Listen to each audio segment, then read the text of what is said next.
శ్రమలు.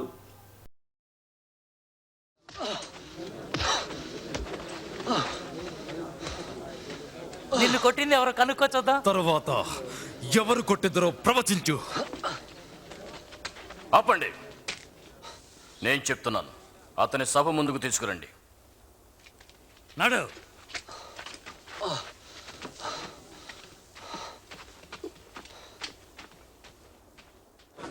పెద్దలు, మతనాయకులు యేసును ప్రశ్నించి తీర్పు తీర్చుటకై కూడుకొనిరి.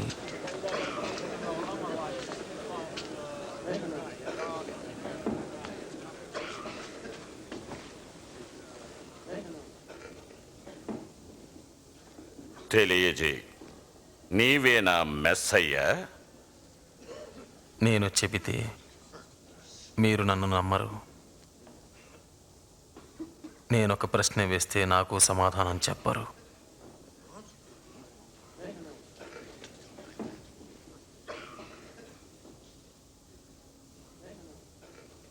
అయితే ఇక నుండి మనుష్య కుమారుడు మహోన్నతుడైన దేవుని కుడి పార్శ్వమున కూర్చుని యుండును.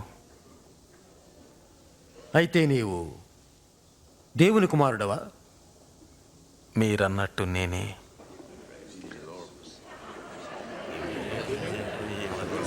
అలా చెప్పిన అధికారం ఆయనకి వరించారు.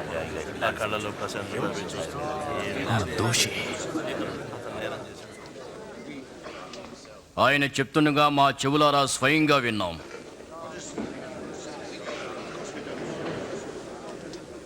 ఇతన్ని పిలాతు దగ్గరకు తీసుకుపోదాము. అలాగే. అవునవును, అక్కడికే తీసుకువెళదాం.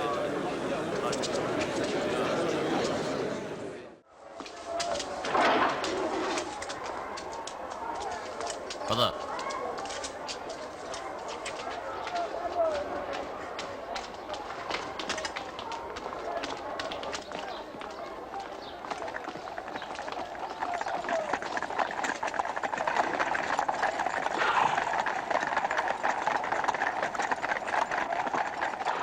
అంతట వారాయనను పిలాతునొద్దకు తీసుకుని పోయిరి. పిలాతు రోమా సామ్రాజ్యాన్ని పరిపాలించిన వారందరిలో బహుక్రూరుడు, అనేక మందిని సిలువ వేయించినవాడు. ఇంత ఉదయకాలంలో వచ్చారే, మీకేం కావాలి? ఇతడు ప్రజలు తప్పుత్రోవ పట్టిస్తూ రెచ్చగొడుతున్నాడు. దేవాలయంలో జరిగిన అలజడికి ఇతడే కారణం. అతనికి ఏ శిక్ష విధించాలి? శిక్షించండి. ఈ మనుషుని యందు నాకు నేరమేమీ కనబడుటలేదు. అతను అపరాధి. చక్రవర్తికి పన్ను కట్టవద్దని ప్రచారం సాగిస్తున్నాడు. తనే మెసయ్యర్ అంటున్నాడు, రాజునంటున్నాడు. రాజా? నీవు యూదులకు రాజువా? నీవన్నట్లే. ఇతడు గలిలయ నుండి ప్రారంభించి ఇక్కడికి వచ్చాడు. గలిలయుడా? ఇతడు గలిలయుడా? అలా అయినట్లయితే హేరోదునే విచారింపనివ్వండి. అతడింకను యెరూషలేములోనే ఉన్నాడు కదా, అతడి దగ్గరికి తీసుకెళ్ళండి.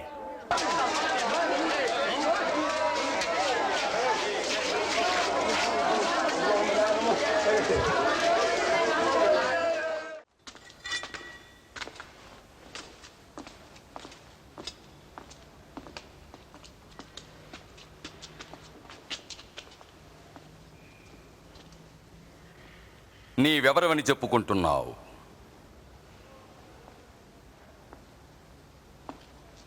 శిష్యులని పిలుస్తున్నావే, వారెవరు?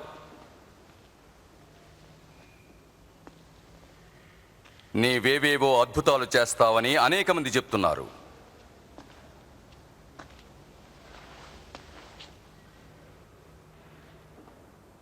ఒక అద్భుతం చూపించు. మహారాజా, ఇతను ప్రజలను మోసగిస్తున్నాడు.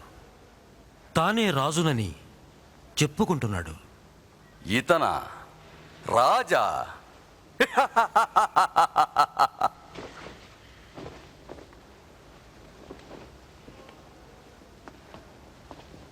మహారాజా, ఇతన్ని హింసించండి.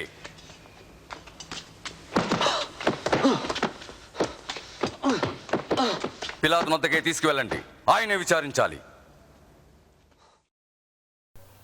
యేసు ఇచ్చిన జవాబుల నుండి నేనేమి నేర్చుకొనవలెను?